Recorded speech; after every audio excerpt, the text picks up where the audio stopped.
Assalamualaikum warahmatullahi wabarakatuh. Perkenalkan, nama saya Suliati, guru SMA Muhammadiyah 4 Surabaya, akan menyampaikan tentang teks negosiasi di kelas 10, semester genap.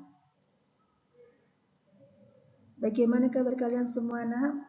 Semoga dalam keadaan baik, sehat walafiat, tanpa kurang suatu apapun, sehingga kita bisa melakukan pembelajaran dengan semangat, dengan baik, dan memperoleh hasil yang maksimal.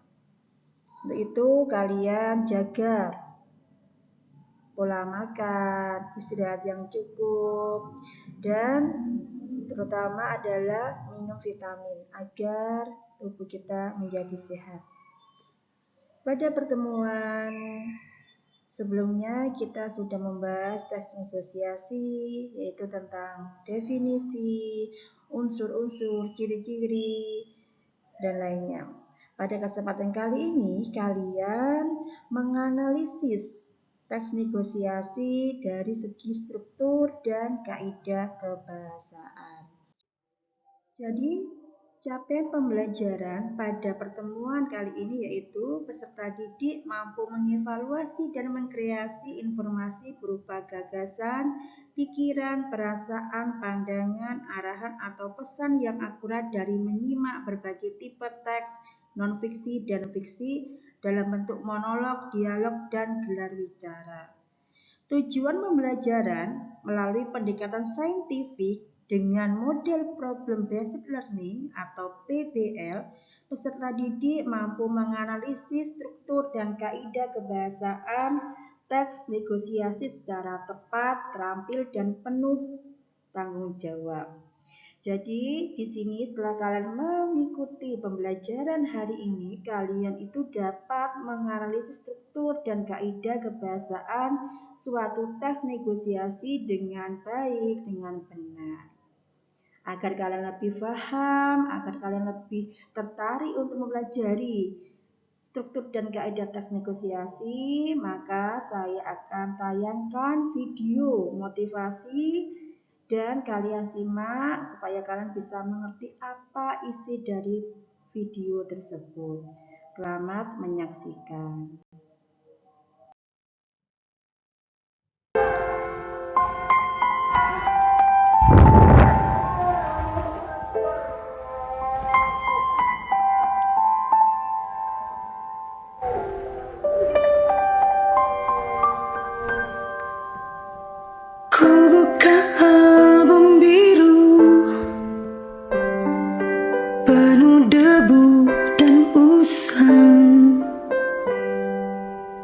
Pandangi semua gambar diri kecil bersih belum ternoda.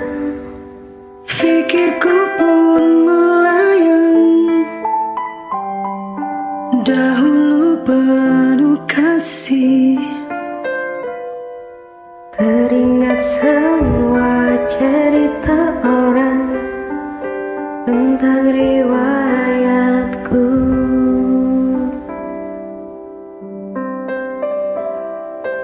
Kata mereka diriku selalu dimanja. Kata mereka diriku selalu ditimbang. Nada-nada yang indah lalu terurai darinya. Tangisan nakal dari bibirku takkan jadi deritanya. Angan halus dan suci telah mengangkat tubuh ini. Jiwa, raga, dan seluruh hidup Dia berikan.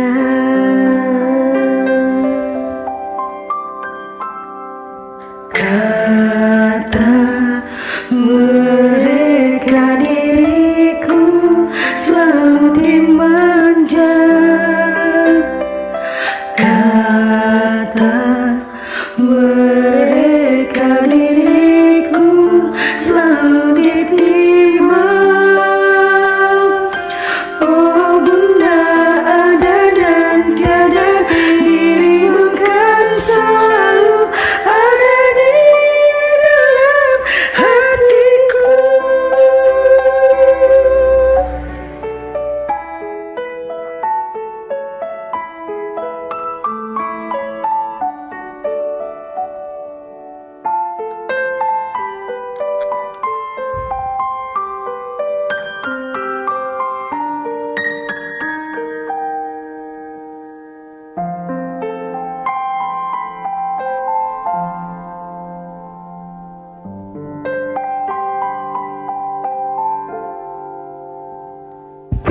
hatiku pun melayang.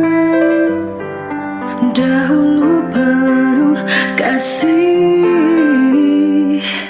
teringat semua cerita orang tentang riwayatku. Kata mereka diriku selalu dimanja.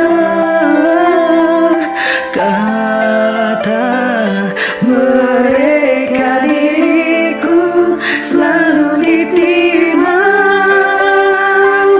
Oh bunda ada dan tiada, dirimu kan selalu ada di dalam hatiku.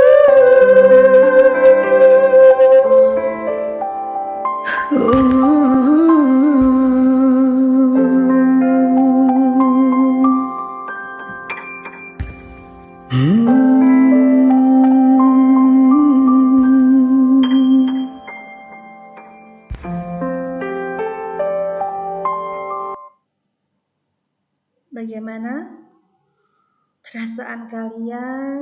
Bagaimana hati kalian setelah melihat video tadi? Sedih? Senang? Atau bagaimana? Sedih kan nak ya? Begitu besar, begitu banyak pengorbanan dari seorang ibu. Setiap hari ibu bangun pagi, menyiapkan bekal untuk anaknya, memasak, anaknya disuruh untuk mandi, beliaunya masak, menyiapkan baju, merapikan tempat tidur, dan sebagainya. Setelah itu beliaunya langsung mengajak makan anaknya, terus anaknya itu makan makanan yang bergizi. Ibunya rela, tidak pakai lauk, ibunya rela hanya makan dengan nasi dan sayur. Yang penting anaknya sehat, anaknya kuat, anaknya mendapatkan gizi yang baik.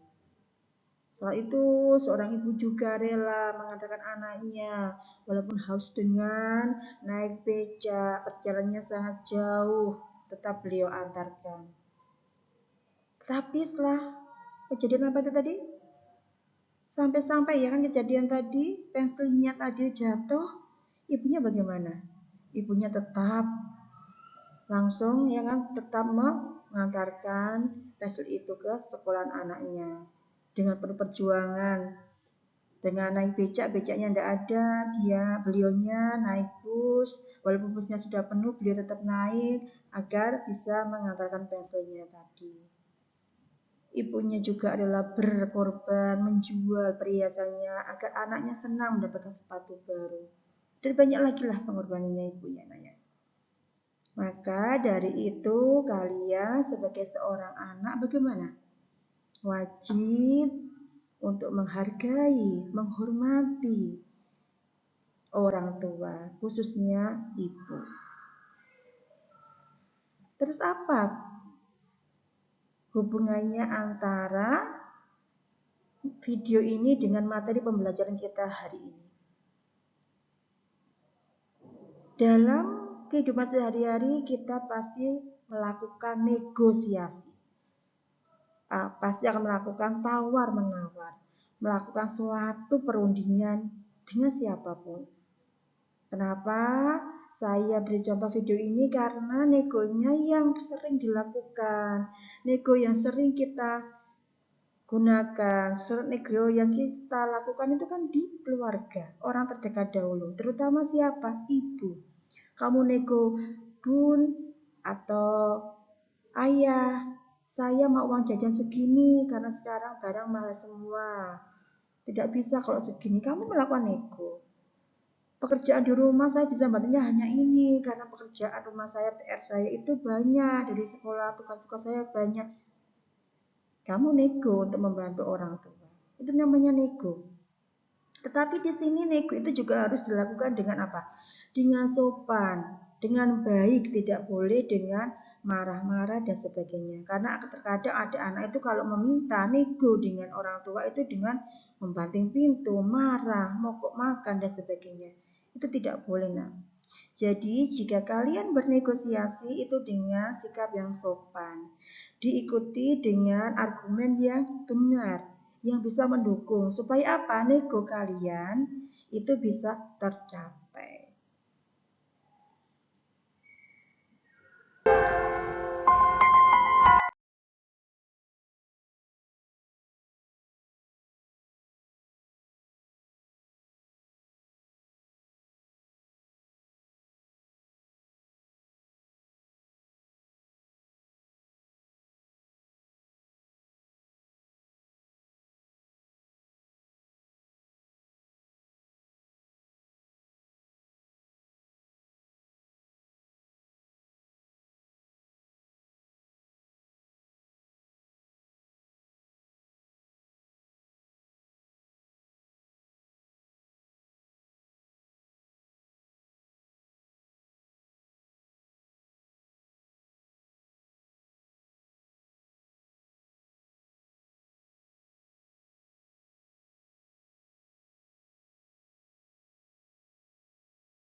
Selain harus dengan sikap yang sopan, baik, dalam negosiasi itu juga harus dilandasi dengan rasa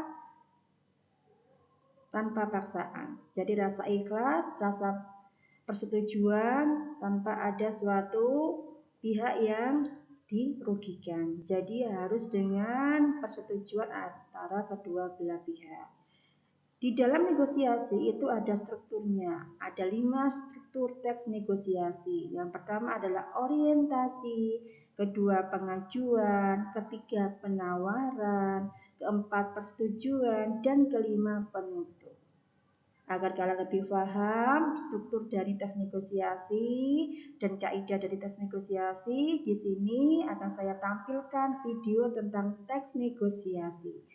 Silakan kalian simak, kalian pahami biar mengerti apa isi teks negosiasi itu, apakah sudah memenuhi struktur dan kaidah dari teks negosiasi yang telah ditentukan. Selamat menyaksikan.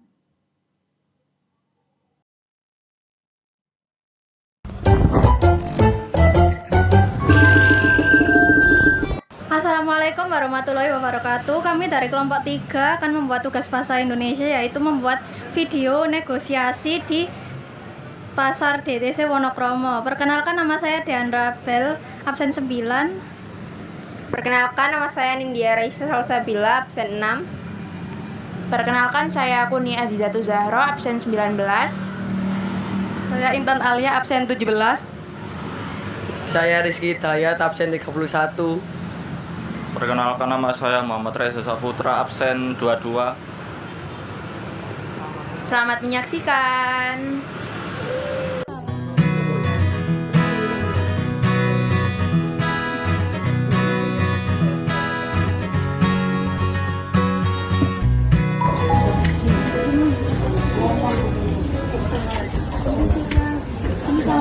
Talai 11. Bisa kurang ke atas 10.000. Ambil berapa? Boleh.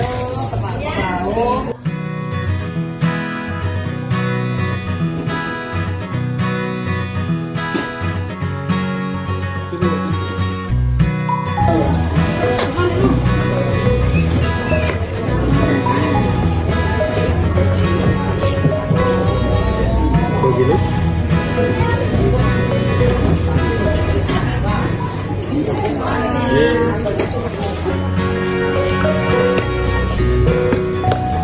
Permisi Bu. Iya, cari apa? Cari jeruk. Saya kepilihnya berapa Bu? Yang mana dulu? Yang itu. Yang itu. Itu per kilonya 20. Tak bisa kurang tak Bu? Ambil banyak. Yang 1 kilo aja, 1 kilo ya. Nawar berapa? 15. Tidak boleh. Masnya berapa, Bu? Masnya tak kasih 18.000 ya. Ya udah, boleh Bu, 18 aja. 1 kilo ya, Bu? Oke.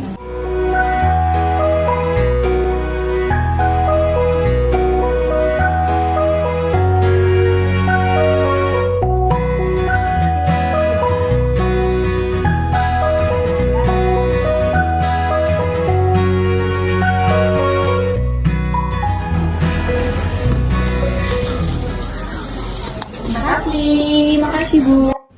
Itu dia video negosiasi dari kelompok 3. Terima kasih sudah menonton. Wassalamualaikum warahmatullahi wabarakatuh. Dari video yang kalian saksikan tadi, yang kalian simak tadi, sudah masuk tidak semua struktur yang saya sebutkan di awal tadi? Iya, sudah masuk Mbak ya?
semua strukturnya, yaitu yang pertama adalah orientasi. Di sini orientasi adalah struktur yang pertama dari teks negosiasi, yaitu orientasi. Orientasi biasanya dibuka dengan salam. Bagian ini menjadi proses awal dari negosiasi ketika pembicaraan atau tawar-menawar mulai dilakukan. Orientasi dapat ditulis dengan ucapan salam, sapaan, atau pertanyaan awal yang menjadi bahan atau pokok permasalahan dalam diskusi. Jadi, orientasi itu bisa berupa ucapan salam, assalamualaikum, sapaan, selamat pagi, atau pertanyaan awal. Seperti tadi yang dilakukan di video itu, berapa harga salak 1 kilo ini, Mas? Itu termasuk dalam orientasi, yaitu pertanyaan awal. Yang kedua, struktur kedua adalah pengajuan. Pengajuan menjadi inisiasi dari satu pihak untuk mencapai suatu keinginan. Pengajuan dilakukan oleh satu pihak untuk mengungkapkan keinginannya kepada pihak lain. Yang tadi yang di awal pertanyaannya berapa harga salak 1 kilo ini? Terus si penjual mengajukan harga 1 kilo salak adalah 11.000. Jadi penjual mengajukan harganya 11.000 per kilo. Terus melanjut ke penawaran. Penawaran adalah menjadi inti dari negosiasi. Penawaran terjadi karena adanya pengajuan.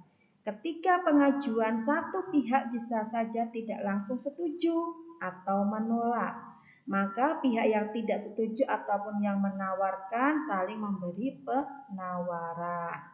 Di situ tadi mengajukan 11.000, akhirnya ditawar oleh pembeli yaitu 10.000 per kilo.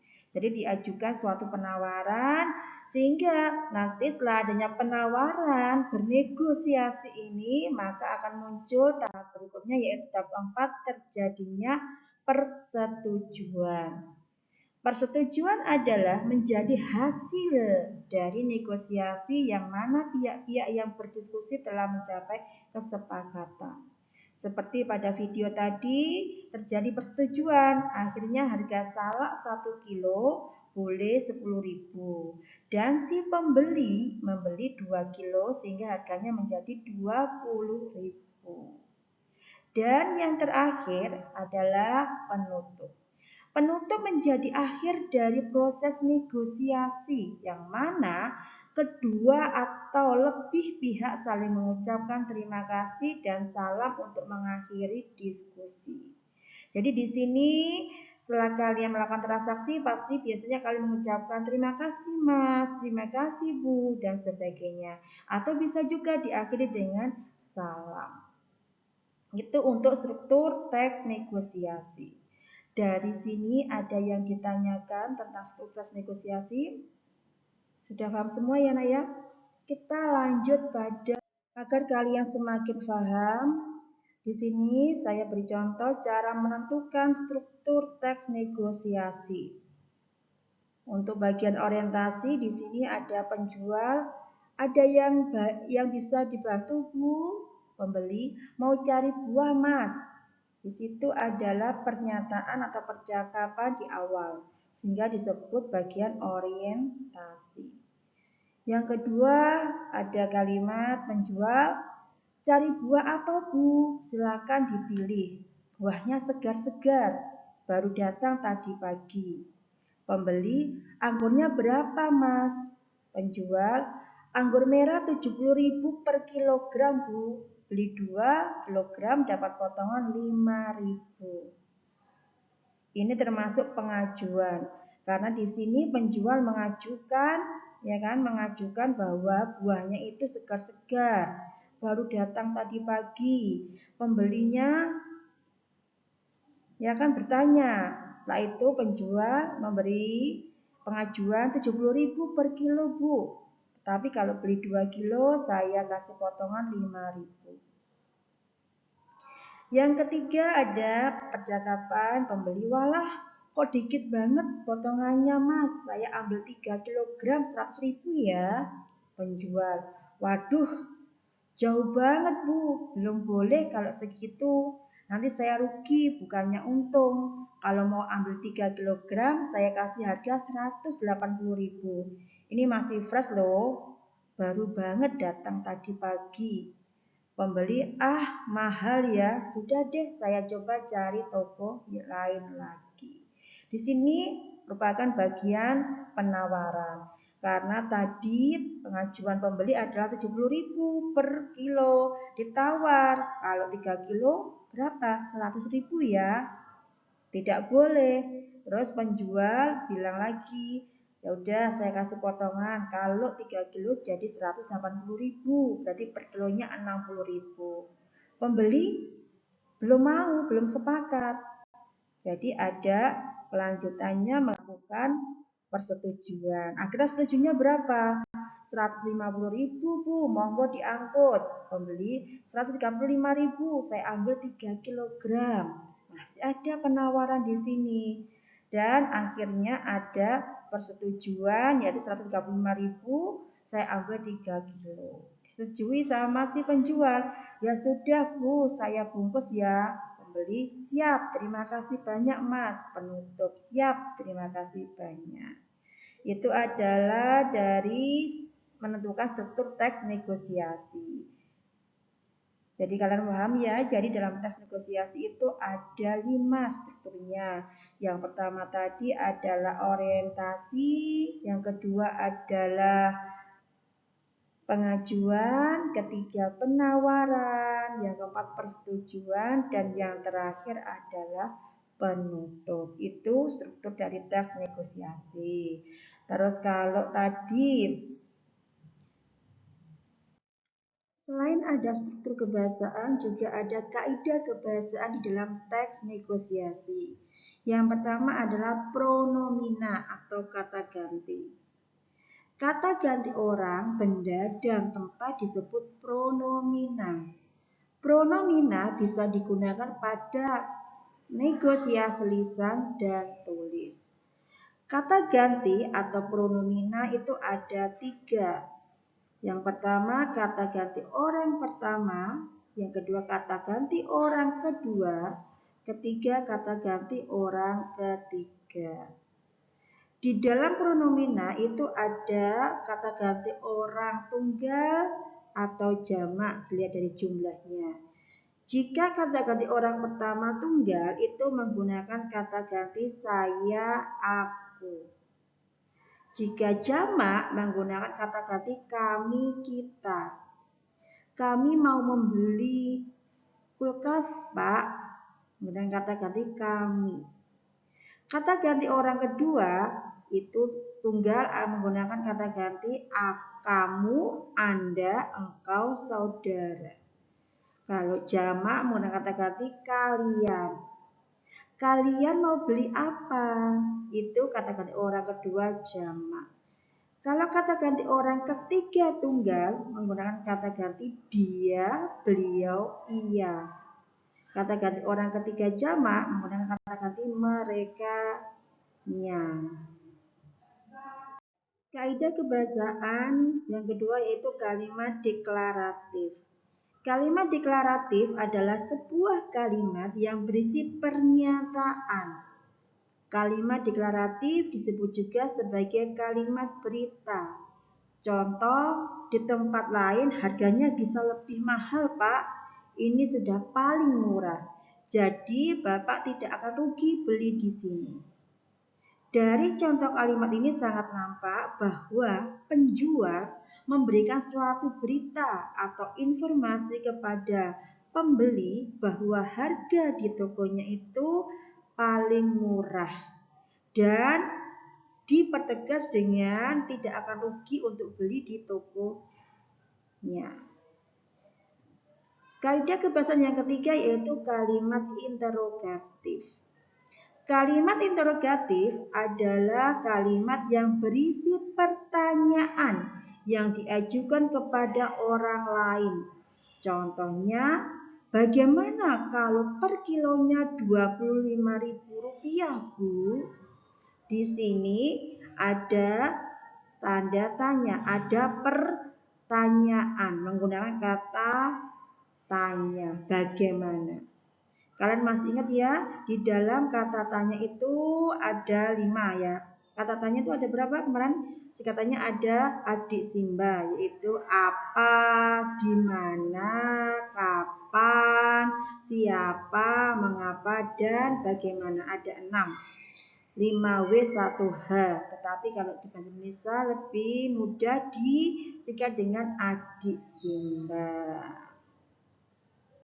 Kaidah kebahasan berikutnya adalah kalimat langsung, yaitu kalimat yang diucapkan langsung oleh negosiator dalam bentuk dialog atau percakapan.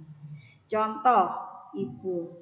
Oh iya Mbak, kebetulan saya mau mencari lampu gantung. Apakah ada Mbak? Saya lihat kok tidak ada ya. Penjual. Oh ada Bu, di dalam sini. Mari masuk Bu untuk melihat-lihat. Nah kalau yang ini lampu antik dari Yogyakarta Bu. Ini punya motif khas dari Jogja. Ibu, bagus juga ya Mbak. Ini harganya berapa? Di situ, di contoh ini adalah kalimat langsung dalam bentuk tulis. Dengan cirinya, jika bentuk tulis itu adalah cirinya pertama ada tanda petik atau tanda kutip di awal kalimat, di awal percakapan, dan di akhir percakapan. Itu yang dinamakan kalimat langsung secara tulis. Kalau kalimat langsung secara dialog ya secara langsung, secara lisan itu berarti ya berupa dialog atau percakapan kalian langsung. Jadi paham ya apa yang dimaksud dengan kalimat langsung? Kaidah kebahasaan yang kelima adalah pasangan tuturan, yaitu merupakan suatu tindakan saling memberi pesan dan tanggapan dalam rundingan negosiasi. Contoh pasangan tuturan yang pertama adalah jika mengucapkan salam, ada yang menjawab salam. Jika ada yang bertanya, menjawab atau tidak menjawab. Yang ketiga, meminta tolong, memenuhi atau menolak permintaan. Yang keempat, meminta atau memenuhi atau menolak permintaan. Yang kelima, menawar, itu menerima atau menolak penawaran. Yang keenam, mengusulkan, menerima atau menolak usulan. Jadi pasti ada pasangannya, ada penjual, ada pembeli. Ada pihak pertama, juga pihak kedua. Di situ yang dimaksud dengan pasangan tuturan. Jadi tidak bisa berdiri sendiri, dalam negosiasi itu pasti ada negosiator lainnya, tidak boleh hanya satu orang. Dan kaidah kebahasaan yang terakhir yaitu kalimat persuasif. Maksudnya adalah merupakan tuturan yang digunakan untuk membujuk. Kalimat persuatif bertujuan agar lawan bicara bersedia mengikuti usulan negosiator. Contohnya, tidak bisa Bu, tolong diusahakan agar kami dapat hidup layak. Setiap bulan paling tidak kami menerima gaji sebesar 3 juta rupiah. Jadi di sini ya kan, karyawan itu menolak nego dari pemimpinnya. Dia meminta harus diusahakan di sini bahwa gajinya itu setiap bulan sebanyak 3 juta rupiah. Dari sini ada pertanyaan, jika tidak ada kita lanjut ya kan pada kelompok ngerjakan LKPD.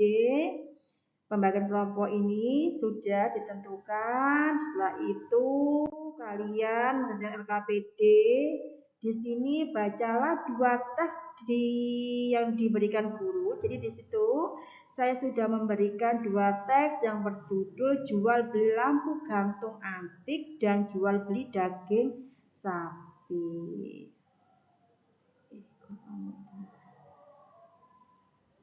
Daging sapi. Soal Tentukan struktur teks negosiasi pada teks jual beli lampu gantung antik.